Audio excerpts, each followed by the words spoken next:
April 9 കേരളത്തിൽ election നടക്കാൻ പോവുകയാണ്. അതിന്റെ ഭാഗമായിട്ട് ഇലക്ഷൻ കമ്മീഷൻ കേരളത്തിലെ എല്ലാ രാഷ്ട്രീയ പാർട്ടികൾക്കും അവരുടെ ലെറ്റർ പാഡിൽ കുറച്ച് കാര്യങ്ങളൊക്കെ എഴുതിയിട്ടുള്ള ഒരു ലെറ്റർ അയച്ചിട്ടുണ്ട്.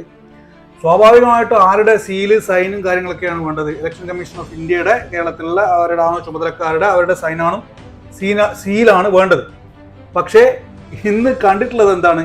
BJPയുടെ കേരള ഘടകത്തിന്റെ സീലാണ് ഇലക്ഷൻ കമ്മീഷന്റെ ലെറ്റർ പാഡിലുള്ളത്. ഇത് ഒരിക്കലും സംഭവിക്കാൻ പാടില്ലാത്തൊരു കാര്യമാണ്.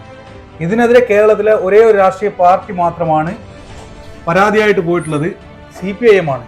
CPIMന്റെ പരാതിയുടെ ഭാഗമായിട്ട് ഇലക്ഷൻ കമ്മീഷൻ ഓഫ് ഇന്ത്യ ഇപ്പം പറഞ്ഞുള്ളത് എന്താണെന്ന് വെച്ച് കഴിഞ്ഞാൽ അത് ക്ലറിക്കൽ മിസ്റ്റേക്ക് ആണ്.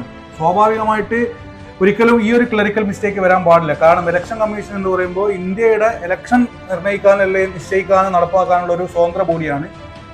ഒരിക്കലും ഇതൊരു മിസ്റ്റേക്ക് ആയിട്ട് ഒരിക്കലും കാണാൻ പറ്റില്ല. കാരണം ഇന്ത്യ ഭരിക്കുന്ന ഒരു പാർട്ടിയുടെ ഒരു ചട്ടവുമായിട്ട് ഇലക്ഷൻ കമ്മീഷൻ ഓഫ് ഇന്ത്യ മാറിക്കൊണ്ടിരിക്കുന്ന ആരോപണങ്ങളൊക്കെ വന്നുകൊണ്ടിരിക്കുന്ന ഒരു സമയത്ത് കേരള BJPയുടെ സീല് എങ്ങനെയാണ് ഒരു ഇലക്ഷൻ കമ്മീഷൻ എന്നുള്ള സ്വതന്ത്ര ബോഡിയുടെ സ്വതന്ത്ര ബോഡിയുടെ ലെറ്റർ പാഡിൽ ഉണ്ടായിട്ടുള്ളത്? അത് കൃത്യമായി അന്വേഷിച്ച് ആളെ നടപടി എടുക്കേണ്ടതാണ്.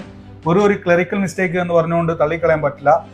അതിൽ പ്രതിഷേധിച്ച അല്ലെങ്കിൽ പരാതി കൊടുത്ത ഒരേ ഒരു രാഷ്ട്രീയ പാർട്ടി CPIM ആണ്. കോൺഗ്രസിന് മിണ്ടാട്ടില്ല, BJPക്ക് മിണ്ടാട്ടുണ്ടാവില്ലല്ലോ. കാരണം അവർക്ക് വേണ്ടിയിട്ട് പ്രവർത്തിക്കുന്നത് പോലെ പ്രവർത്തിച്ചുകൊണ്ടിരിക്കുന്ന ഒരു ബോഡിയായിട്ട് മാറിക്കൊണ്ടിരിക്കുകയാണ്. ഇത് നമ്മുടെ ബൂത്ത് ഏജന്റുമാർ അതുപോലെ തന്നെ എല്ലാ രാഷ്ട്രീയ പാർട്ടികളൊക്കെ ഇതിൽ കൃത്യമായിട്ടുള്ള ഒരു ജാഗ്രത പുലർത്തിയിട്ട് ഈ വിഷയത്തിൽ മുന്നോട്ട് പോയാൽ നമ്മുടെ ജനാധിപത്യത്തിന്റെ ഭാവി ശോഭനമായിരിക്കും.